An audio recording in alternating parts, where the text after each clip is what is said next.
اے خاتون جنت کی کنیزوں، دنیا میں کسی کو نہیں رہنا، ہمیشہ کوئی رہنے کے لیے نہیں آیا۔ بادشاہ دنیا میں آئے اور آج ان کا نام صفحہ ہستی سے مٹ گیا۔ بڑے بڑے محدثین دنیا میں آئے، وہ نیک بھی تھے، پرہیزگار بھی تھے، متقی بھی تھے، اہل علم بھی تھے، مگر آج وہ محدثین بھی بظاہر زمین کی پشت پر نہ رہے، زمین کی پیٹھ پر نہ رہے، حتیٰ کہ اللہ اکبر، اللہ رب العزت کی مخلوق میں اللہ کی سب سے محبوب ترین ہستیاں، جن سے اللہ سب سے زیادہ پیار کرتا ہے، سب سے زیادہ محبت کرتا ہے، اللہ رب العزت نے وہ جماعت انبیاء کی بنائی ہے۔ وہ انبیاء کرام بھی اللہ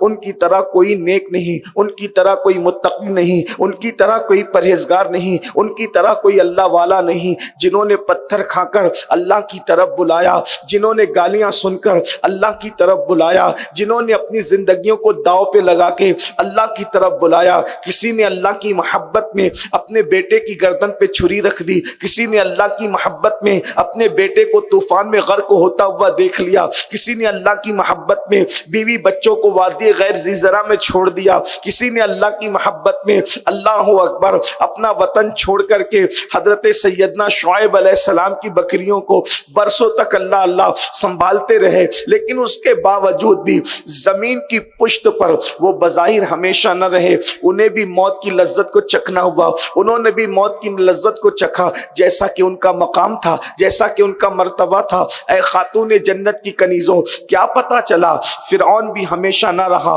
حضرت سیدنا موسیٰ علیہ السلام بھی زمین کی پشت سے تشریف لے گئے، اللہ اکبر، نمرود ہمیشہ نہ رہا، حضرت ابراہیم علیہ السلام بھی بظاہر زمین کی پشت سے تشریف لے گئے۔ کیا پتا چلا ایک دن سب کو جانا ہے، جب محبوب دنیا سے چلے گئے، محبوب لوگ بظاہر دنیا سے چلے گئے تو پھر کون کیا رہ سکتا ہے؟ تو یاد رکھنا، یہ دنیا سے سب کو کوچ کرنا ہے، یہ دنیا سے سب کو رخصت ہونا ہے، یہ دنیا سے سب کو روانہ ہونا ہے، اور اللہ پھر منزل نہیں ہے دنیا انسان کی، مگر اس کے بعد پھر قبر میں جانا ہے، قبر بھی منزل نہیں ہے انسان کی، اسی طرح میدان محشر میں جانا ہے، محشر بھی منزل نہیں ہے انسان کی، انسان کی منزل تو دو میں سے کوئی ایک ہے، اللہ اکبر، اللہ نے دو منزلیں بنائی ہے، اخیر میں انسان یا تو جنت میں جائے گا، خوش نصیب ہے وہ انسان جو جنت میں جائے، یا پھر اللہ اکبر کم نصیب انسان یا بد نصیب انسان اللہ اکبر وہ جہنم کے اندر داخل کیے جائیں گے۔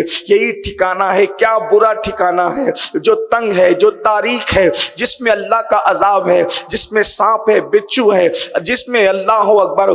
بہرے اور اندھے فرشتے ہیں جو انسان پر مسلط کیے جائیں گے عذاب دینے کے لیے، اور جنت کی نعمتیں کبھی نہ ختم ہونے والی ہیں۔ آپ آئیے، اللہ اکبر، جنت کس کا ٹھکانہ ہے اور جہنم کس کا ٹھکانہ ہے، اب آپ کے اوپر ہے، آپ کیا فیصلہ کرتے ہیں اپنے بارے میں۔ اللہ رب العزت نے نہ آپ کو مجبور محض بنایا ہے، اور نہ اللہ رب العزت نے کسی کو مکمل طور پر جو ہے مختار یعنی اختیار دیا ہے، کہ جیسے کہ لوگ کہتے ہیں کہ انسان اپنے اعمال اور افعال خود تخلیق کرتا ہے، ایسا بھی نہیں ہے، اور انسان مجبور محض بھی پتھر کی طرح نہیں ہے۔ تو انسان کو اللہ رب العزت نے اتنا اختیار تو دیا ہے کہ انسان صحیح کرے، انسان کوشش کرے، انسان کاوش کرے۔ کیا کوشش کرے انسان؟ اگر تم نیک عمل کرو گے ایمان لانے کے بعد، اگر تم نیک عمل کرو گے تو تمہارا ٹھکانہ جنت ہے، اور اگر تم نے پاپ کیا، تم نے جرائم کیے، تم نے گناہ کیے تو تمہارا ٹھکانہ جہنم ہے۔ اگر گناہ کرتے کرتے ایمان پر مرے تو بھی جہنم کے اندر کچھ وقت تک رہنا پڑے گا، اور اللہ نہ کرے گناہ اگر تمہیں کفر تک لے کر کے چلے گئے اور گناہوں نے تمہیں کافر اور مشرک بنا دیا تو پھر ہمیشہ ہمیشہ کا ٹھکانہ جہنم ہوگا۔ اے خاتون جنت کی کنیزوں، آئیے، عمل کیا چیز ہے؟ اللہ اکبر، عمل بڑی عظیم چیز ہے، اس لیے کہ اعمال انسان کو اللہ کے قریب کرتے ہیں۔ کیا آپ کو نہیں پتا بخاری شریف کی آخری حدیث مبارکہ میں آیا ہے کہ اللہ رب العزت کو اعمال میں سب سے عظیم ترین اعمال اگر کوئی پسند ہے تو وہ فرائض ہے، یعنی اللہ کو فرض سے بڑا کوئی عمل پسند نہیں ہے۔ سب سے زیادہ عمل اگر اللہ کو کوئی پسند ہے تو وہ فرائض ہے، یعنی اللہ نے جو تم پہ فرض کر دیا ہے جب تم وہ ادا کرتے ہو تو اللہ اکبر، اللہ رب العزت سب سے زیادہ کسی بات پہ خوش ہوتا ہے تو وہ فرائض کی ادائیگی پر خوش ہوتا ہے۔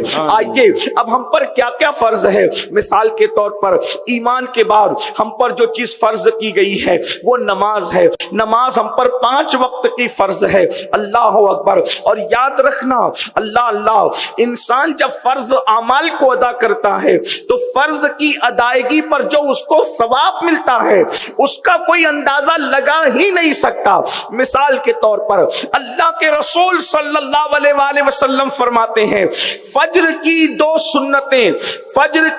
سنتیں ایک پلڑے میں رکھی جائیں اور دنیا کی ساری نعمتیں ایک پلڑے میں رکھی جائے تو فجر کی 2 سنتوں کے برابر دنیا کی ساری نعمت نہیں ہو سکتی۔ اب آپ مجھے بتائیں جب 2 سنت کا یہ مقام ہے کہ پوری دنیا کی دولت، پوری دنیا کی عزت، پوری دنیا کی شہرت، پوری دنیا کی نعمت ایک پلڑے میں ہو اور فجر کی 2 رکعت ایک پلڑے میں ہو سنت، تو اس کا مرتبہ بھاری ہے۔ تو جب سنت کا یہ مقام ہے تو فرض کا کیا مقام ہوگا، فرض کا مرتبہ کیا ہوگا۔ اس لیے اللہ رب العزت نے ایمان کے بعد ہم پر جو فرض کیا وہ نماز ہے۔